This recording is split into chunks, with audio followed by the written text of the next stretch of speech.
And now we're going to go into the question of where to begin. And I'll start again with a quote. In the beginner's mind, there are many possibilities, but in the experts, there are few. So I'm going to suggest that we all begin any new adventure with beginner's mind. We don't know what it's going to be like. We're just open to possibility, just like a little child exploring, right? So this person says, I just cannot seem to get organized to begin. And I'm wondering, and I think maybe there are other people who feel this way, is there a bit of perfectionism that's keeping you from getting started?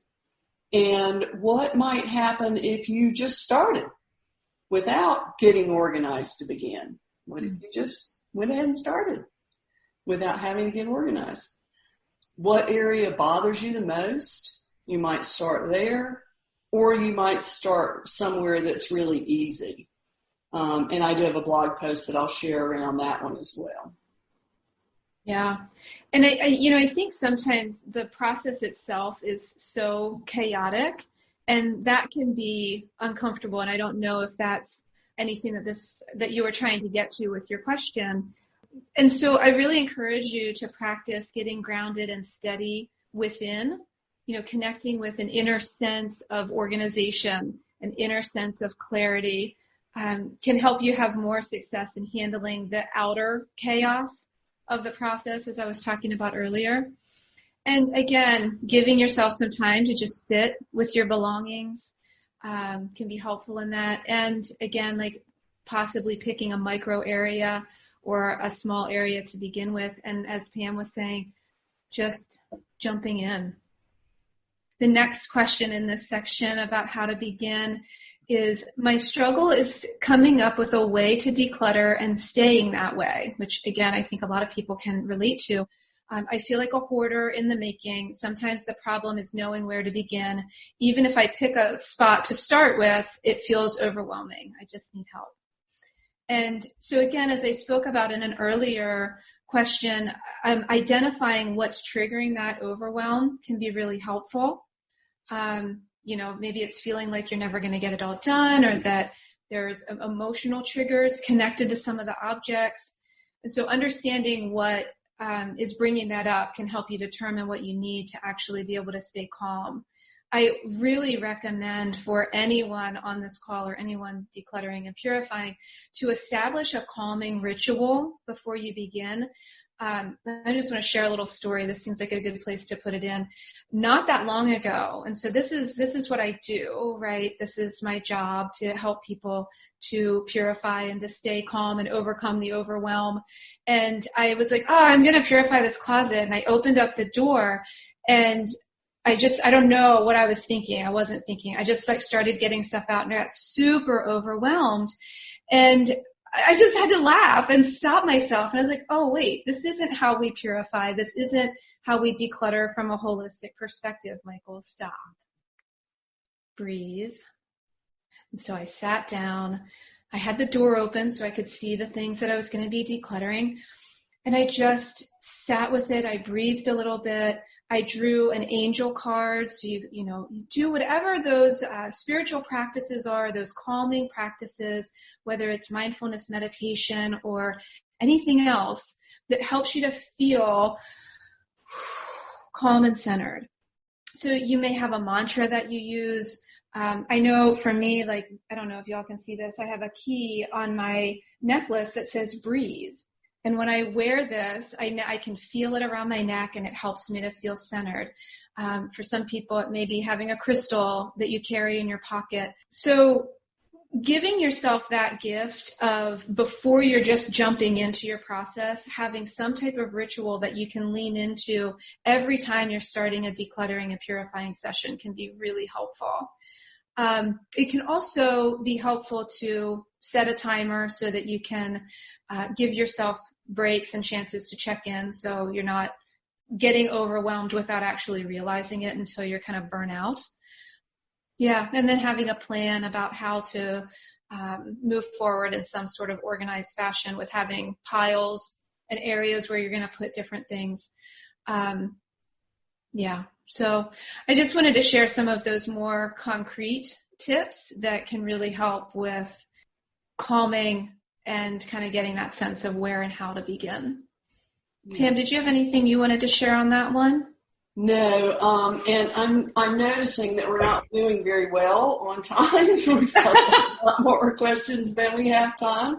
True. So I'm not exactly sure how to navigate that, but what I've been doing is sort of scrolling through the questions, and I want to just maybe speak a little bit about each of the next two categories of questions, and maybe not read each question, but again, we will follow up via email.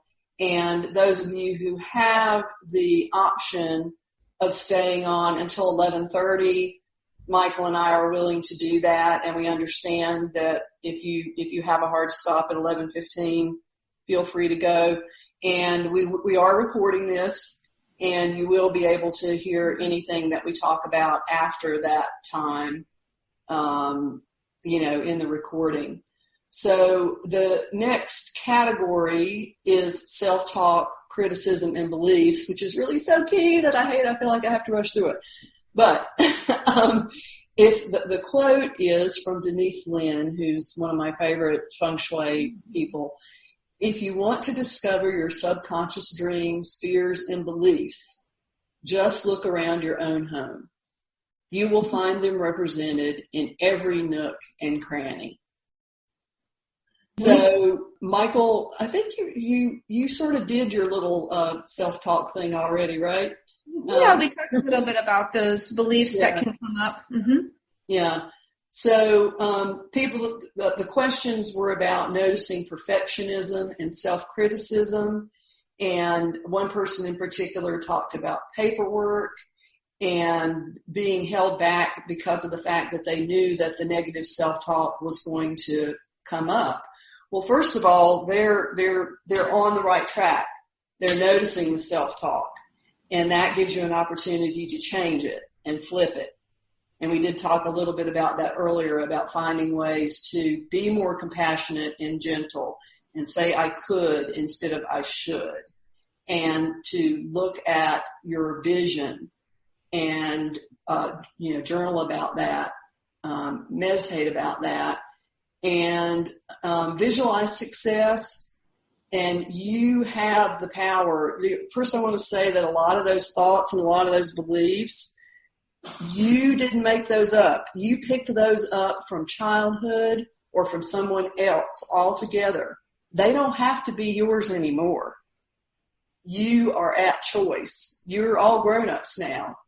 You can choose to change your beliefs and your thought patterns. And yes, sometimes it's very difficult if we've internalized, you're not good enough, you're not smart enough, you don't know how to do this. If you weren't taught to organize, it's hard. It's not easy.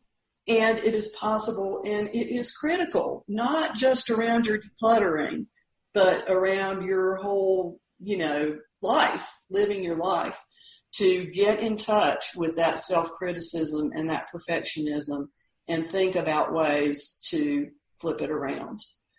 And Michael, if you don't mind, I'm just going to sort of plow along here. I would just like to add one thing to that, just to kind of tune in with that quote from Denise Linn around, all of those subconscious fears and beliefs are showing up in the stuff around us, so that whenever we are decluttering and purifying, we get to purify those beliefs. So when that self-criticism comes up or that negative belief comes up, it's not a problem. We just get to go, oh, I noticed this, and this also gets to be purified in the process of working through this decluttering. So there's much more to say about that, and I hope that lands, because then the process can really become one of self-love and self-compassion as we are purifying away those beliefs that are no longer serving us, just like we're letting go of the stuff that's no longer serving us. Yeah. So there's a question about clothing that I'm going to pass by for now, but we will maybe have time to come back to. If not, we'll cover it in the follow-up. But I want to talk because I want to get to this because it's so important and something that so many people struggle with, and that is sentimental items and attachments to things. And on one of my other Q&A calls, somebody was saying they were struggling so much with that, and I suggested that they not do that first. And that was their big takeaway from the whole hour was, I don't have to do that first. I could do something easier and come back to that. And that gives you a chance to build your decluttering muscles, watch yourself talk, learn new ways to speak to yourself more compassionately. So I would suggest that you not begin with memorabilia. And then Michael does have some thoughts about when you get to that place, how to move through it with more ease. Yeah, and I can point you all to a podcast episode too. The one just came out. I think it's episode 77. It's on using your intuition to declutter and purify. And then I'll have another one coming out on Wednesday with some follow-up around that. I talk about something that I call the intuitive sorting skill, because sometimes what happens with these attachments is it's often some beliefs associated with that. Like maybe it's hard to let go because it feels like you might forget the memory, or it's hard to let go because it feels like you're letting go of an actual person. And I feel like when we can tap into our intuition and we can get really clear about whether we truly love a belonging, whether it's really serving us, and how we want to move forward, that can really serve us in making more clear decisions, and starting to release some of those attachments if they're not serving us. And of course, I just want to say it is so totally fine to hold on to things that you have an attachment to. There are no rules here. It's not like, well, it's been 5 years since a loved one passed away and now I have to let go of everything. That's not true. You get to decide. You get to make the rules. As Pam was saying, like, you're an adult now. You can choose your beliefs. You can choose what you hold on to. And yeah, I feel like we could have made this 2 hours easily so we would have more time. Yeah, and Michael did try to convince me to make it longer, and I was like, I don't think people, I just didn't think people would want to give up an hour and a half on Saturday morning. But fair enough. Anyway, we will share these other things. And somebody just asked in the chat whether Michael could share the link to her podcast. And yes, we're going to share links to many, many podcasts and many blog posts in our follow-up email. So don't worry about that at all. And we can put the quotes in the follow-up too. Do you want to do that, Pam? Yeah, sure. Yeah, I just threw the quotes in this morning, but I'm loving them. So someone said they had been focusing on keeping items that bring joy, and I think that's awesome. And they were also, there were things that were bringing up mixed emotions. And that was about overwhelm as well. Oh, yeah, this is an interesting one that I've heard from clients as well. Some people hold on to things, sentimental items, because they are afraid they're going to forget, that the things are their memory. And I totally understand that because I have a horrible memory. And so I appreciate looking at old photos for that reason. But particularly in today's age, there are so many other ways to keep your memories than to just hold on to the object. You can take pictures. You can you can just take pictures. And also a wonderful thing to do, and particularly if you are getting up in years, a wonderful thing to do for your heirs is to maybe record yourself talking about a particular object, or write about that object for your heirs to learn, because that object brings up all kinds of emotions for you, but not for anybody else. So if you want people to appreciate, your experience of an object, recognize that you would need to share that with them in some way. Another thing about treasures is that you can often make a special place or a little altar. I made a little altar downstairs with things that represent my mom when she passed a year or two ago. And So I don't have to keep everything from my mom. Just a few representative items. So that's one of my thoughts about is create a special space. If there are objects that you love and they're stuck in your attic or your basement in a box, you're not doing them justice. Give them a space in your home. And if you're not able to give them a space in your home, at least go through them occasionally and appreciate them. Share them with other people who might want to appreciate them, because anything that's untouched and in a box like that, it's dead energy. Mm-hmm. It's not serving you. And we don't have time to get into feng shui here, but that's what it's all about, is the energy of stuff. So, Michael, any last thoughts on that before we move to family and inherited? Well, and I'm realizing we have about 5 minutes, so I'm wondering, in case there are people who need to jump off the call right at 15 after the hour, if we should do our prize drawings and then come back and wrap up. Yeah, that's a good idea. Yeah, because I want to honor the time, and then we can come back and see how we want to. If we want to, you and I said we can stay longer. So okay, awesome, good idea. Yeah. All righty, and we really did try to time it, and it seemed like we were going to have plenty of time, but I don't know. We get to talking. It's just like everything else. Okay, so this I have a little bowl here with folded up names. So, Michael, we're only doing the 2 prizes, the purifying session and the virtual organizing session. You're also going to each get a freebie from Michael and I, and, we may be able to offer you some other, premium discounted services or something like that as we go along.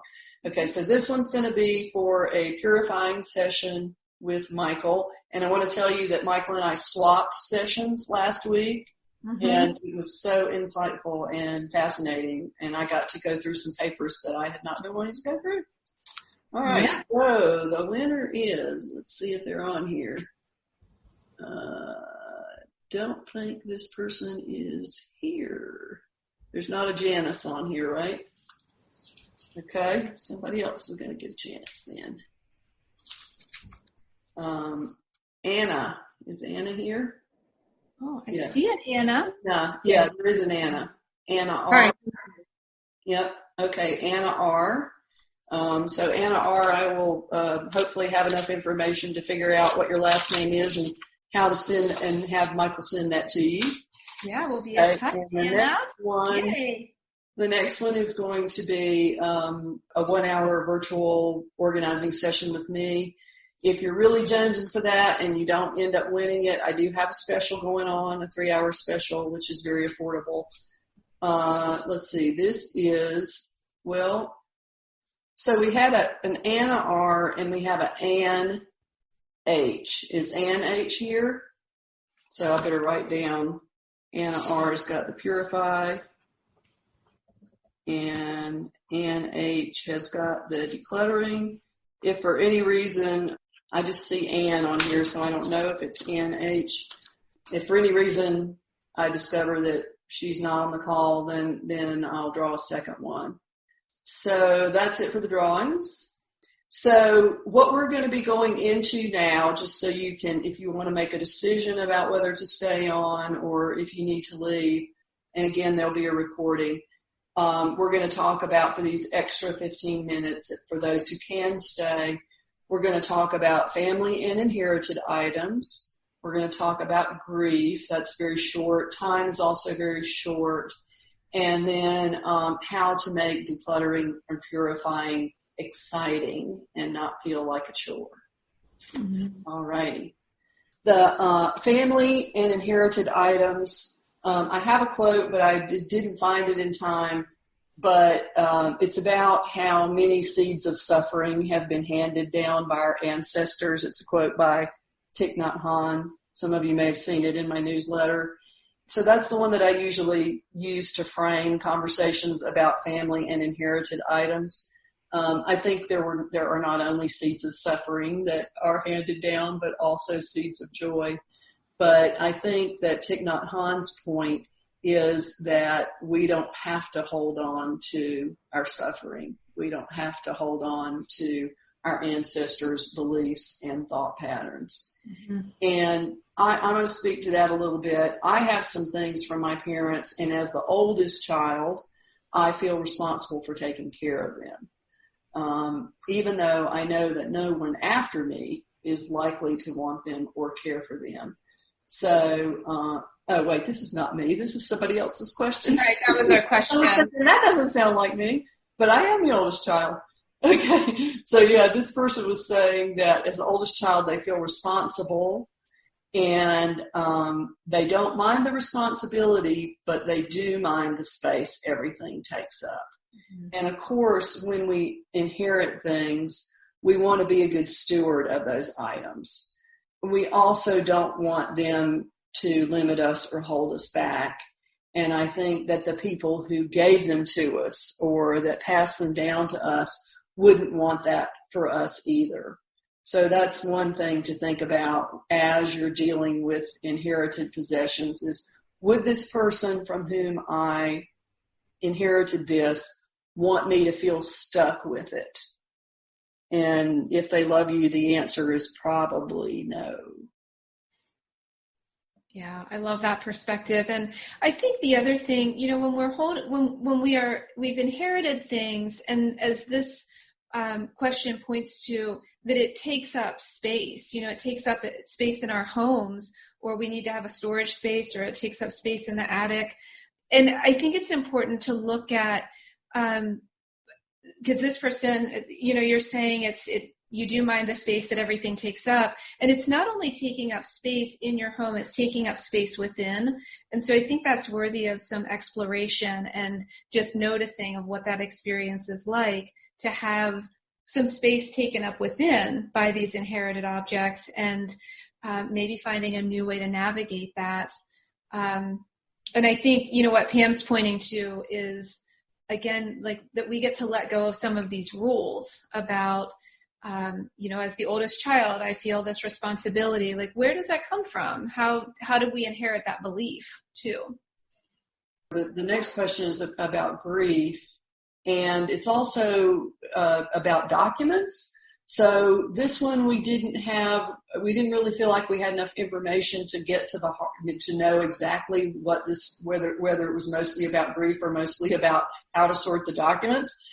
So I will include some information about, how to deal with lots of documents, and just reiterate Michael's observations that you can bring your whole self into the process and bring your emotions into it. And then, go ahead. No, go ahead. I'm sorry. No, that was it. If you have more to say before we move on to time, do go ahead. Well, in the chat quite a while ago, Elizabeth had said grief includes the death of dreams that have had to be abandoned. And so I think, when we are decluttering and purifying, we may notice grief coming up around the loss of a loved one, but we may also notice grief coming up around being with belongings that represent something that's lost. Maybe it's, a past career, or it really could be anything. Our objects represent so many aspects of our lives. And so don't be surprised if grief in some sort of way comes up, or some sort of sadness or regret. And to make space for that, to journal about it, to feel it. So if you notice, wow, I open this box and I just feel this flood of sadness coming over me because I miss my grandmother, or because there's something going on, I don't even know what it is. You don't need to press that down and suppress it because right now I'm decluttering. Allow that to be part of your process, and allow that to be part of your healing as you're working through and decluttering your space. So the last one is one that came to us yesterday, and I am going to go ahead and read the question because I think we have time. I love checking my stocks on the internet. So exciting when a position is going up, and then there's that feeling that happens when a position is going down. But either way, I'm curious to check on my stocks every day. And here's the question. How might I cultivate that level of curiosity for the action of decluttering? And then I had an exchange with this person, and she later said, that she thinks it has to do with activating the pleasure centers in the brain, and dopamine. How can we do that? And then she actually ended up answering her own question later on. But I'll go ahead and let Michael share what her thoughts were on that. And then perhaps we'll share our friend who asked the question's answer, if with her permission. So what I love about purifying, and when we take this more holistic approach to decluttering, is that we can start to even experience it as a treasure hunt, and we can put a different flavor to it, where we might go, oh, decluttering is the worst, and who wants to spend all day in the attic, or who wants to spend all day cleaning out this closet in this apartment? And instead of taking that initial approach, what if we go, what am I going to discover today? What am I going to find in these boxes that have been tucked away? And getting curious about it, getting excited about what you might find, what you might be able to shed and let go. How exciting is it when we let go of something and we feel that our energy can rise a little bit, we can breathe a little bit more easily because we're not carrying around that old weight. And what about the things that we discover that have been tucked away for years and years that we love, and wow, I want to frame this and put it up so I can see it every day? To me, there's nothing more exciting than that. And it truly does spur my curiosity every time I get into some area of my home. And I see this with my clients too, the connections that we can make about our relationship to our belongings and what it means for who we are and who we're becoming. It's phenomenal. It's amazing. So yeah, maybe you could just channel a little Michael energy when you're like, oh, I don't want to do this, because what might happen if you do? Yeah. And I know that I had a blog post about excavating, but I couldn't find it this morning. I'll try to find it when I send the follow-up. But I want to say that this particular question was so powerful for me, because when I did my purifying session with Michael, we worked on papers, right? Pretty boring, right? And, that's the way a lot of us approach things. Okay, I gotta get through these papers, right? But this morning when I thought about it, I thought, ooh, what might I find in these papers? What inspiration? What memories? What might I find in those papers? And so now I'm actually looking forward to doing my next stack of papers. And I think you can apply that to anything, particularly memorabilia and photos. And I've experienced that with clients quite a bit, that they'll be going through and slogging through a drawer, and all of a sudden it's like, oh my God, I didn't know where that was. That's like the only thing I had from my grandmother. So I think, getting in touch with the possibilities for joy as you go through whatever you're going through is just magical. And I think, that's a fantastic final topic. I have just a couple of closing thoughts, just to wrap up thoughts that I'll share. But, keep things that add value to your life right now, and that spark joy, to use Marie Kondo's phrase, for you. And when it doesn't add value anymore and you stop enjoying it, let it go. Don't have to go into the drama or the other feelings. Just, I'm not enjoying this anymore. And bless it if you want to bless it and let it go. So if you feel restless or claustrophobic when you look around your space, that's an important signal from your body and mind. It suggests that your space is not supporting your energy as it could. And again, tons of self-compassion and love, and no beating up on yourself, but just looking at how can it? What's one way that I could bring my satisfaction level with this particular desk or this particular corner up 1/2 of a notch just 1/2 of a notch. What's something I could do? I could just put this pile in a folder, perhaps. So just small steps, and remember to get calm and centered before you begin. Breathe, take small, consistent steps, open your heart to new beliefs, and bring your whole self to the process. Allow your decluttering process to be a journey of self-exploration. Mm-hmm. And I know that there are some of you on this call who have already begun that process. And if you haven't, I'm excited for you to begin.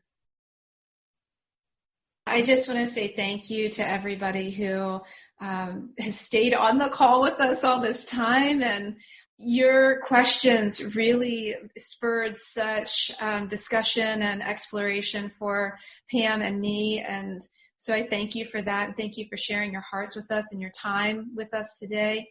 And I just want to acknowledge, I apologize that we weren't able to get to every question, and we will, in follow-up emails, be sure to address any that we didn't get to specifically. So if we didn't address your specific question, it is on its way in the next few days.